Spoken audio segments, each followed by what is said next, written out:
Le immagini delle telecamere di videosorveglianza della gioielleria di via Poerio a Mestre parlano chiaro. Il divaricatore in mano a uno dei 5 banditi entrati all'interno, in grado di avere ragione anche di una porta blindata, potrebbe essere quello rubato solo 2 ore prima nella caserma dei Vigili del Fuoco di Padova. Un furto da oltre 100.000 euro, quello messo a segno in questo negozio di orologi di lusso di secondo polso, con il titolare che ha raccontato ai nostri microfoni tutta la sua disperazione.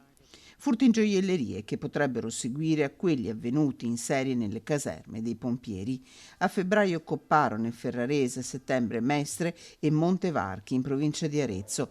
Lo scorso 7 ottobre il distaccamento di Abano Terme, nella notte tra domenica e lunedì la caserma di via San Fidenzio a Padova. Furti ingenti su cui stanno indagando i carabinieri.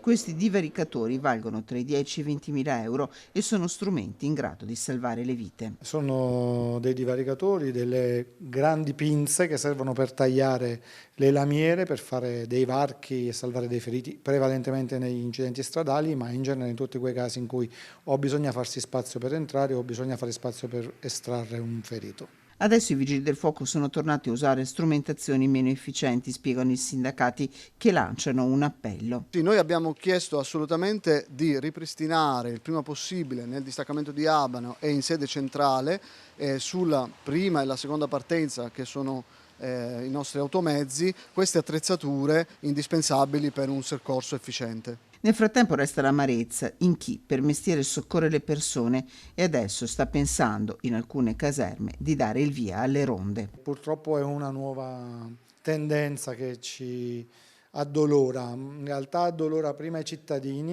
e quindi sicuramente anche noi.